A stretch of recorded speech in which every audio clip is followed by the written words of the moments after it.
Hey mga bros, alam din naman natin na bumalik na ito pong si Benny Boatwright Jr. dito po sa San Miguel Beermen. And yun nga, natalo pang NLEX Road Warriors kung saan gumawa pa ng 45 puntos pataas. Ito pong si Benny Boatwright.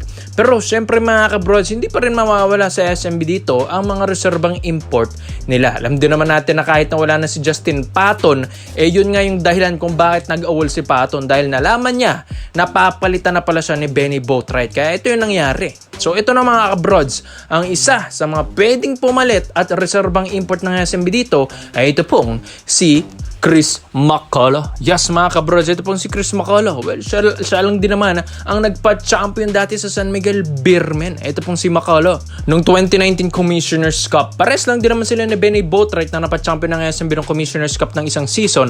Pero syempre mga kabrods, si Chris McCullough ay kakaibang animal din ito. So syempre, alam din naman natin ng SMB, gusto nga nila at makuha yung mga dating imports na nagpa-champion sa kanila. Kaya nga inuna na nila. Ito pong si Benny Boatwright Jr. na ito, at bumalik na at binalik na talaga mga kabrods dahil para nga magkaroon ng kampyonato ulit dito sa Commissioner's Cup 2026. At ito yung naging resulta.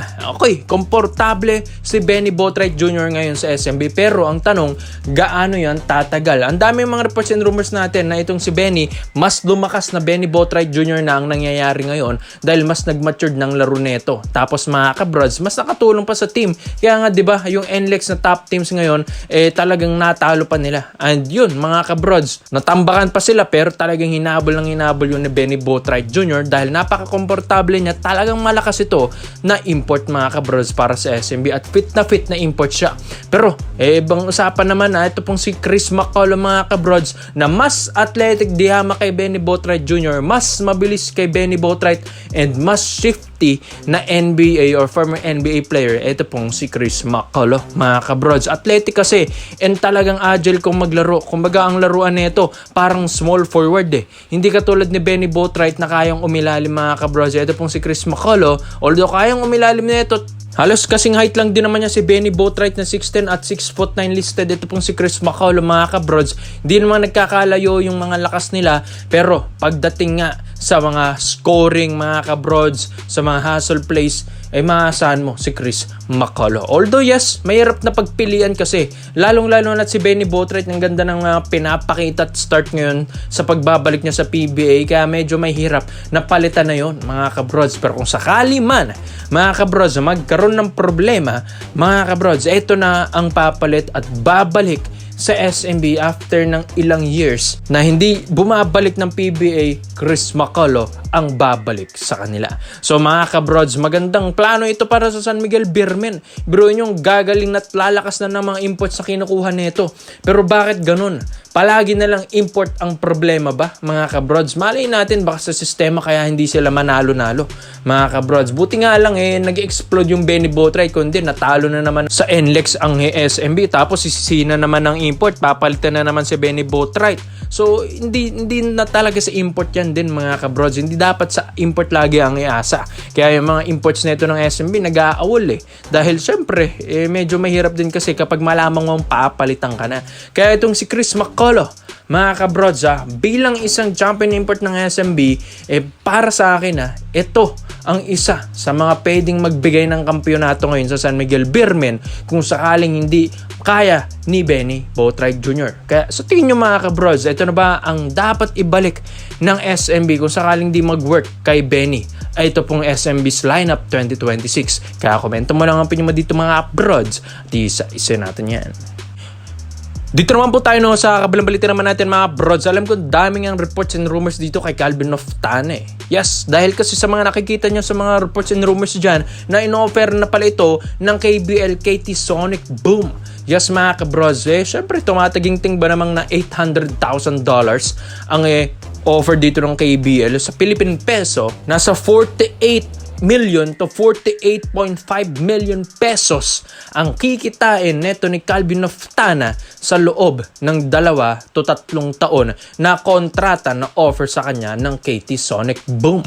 So alam din naman natin ng KBL talagang gustong-gusto nilang kumuha ng mga Pinoy players dahil alam na nga nila na iba ang PBA stage kaysa sa mga KBL stage. Nga daw mga kabros, kaya nilang kumuha ng mga Pinoy dahil mas malakas, mas matigas at talagang mas agile na player ang mga Pinoy hoopers natin. Kaya nga ito pong si Calvin Oftana ay nanganganib ngayon sa TNT Tropang Giga. Baka nga daw ito ay biglang umalis na.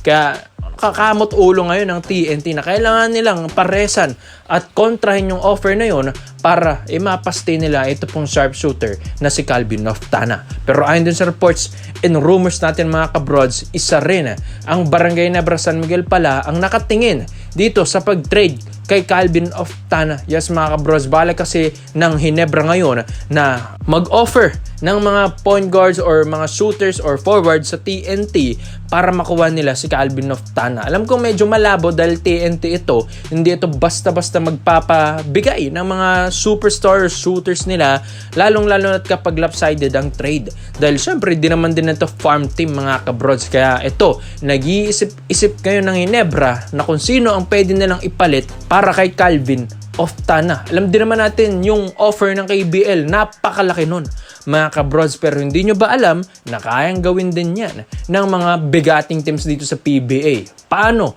Hindi naman nila na ilalabas yan sa social media. Hindi nila na ilalabas kung gaano ba talaga kalaki yung mga sinasahod ng mga PBA players natin dahil naka-indicate lang sa mga websites na pinaka-maximum na kontrata ngayon ay yung kay Junmar Fajardo na 450,000 pesos kada buwan. Pero hindi nyo ba alam mga kabrods na under the table nun ay milyon-milyones ang kinikita ng mga superstar players natin sa PBA. Kaya kayang-kayang paresan niya ng Hinebra, alang-alang lang makuha si Calvin Oftana. So bakit ba gustong-gusto ni Hinebra ito pong si Calvin Oftana mga kabrods? Paano ba naman kasi one of the best shooter rin kasi ito ngayon sa PBA. Kaya nga, diba? Palagi itong nakakasama sa Gilas full lineup natin mga kabrods dahil sa kanyang pagiging shooter. Ito kasing si Calvin Oftana hindi lang basta may shooting Ang kagandaan sa kanya, may shooting na may depensa pa at may hustle pa.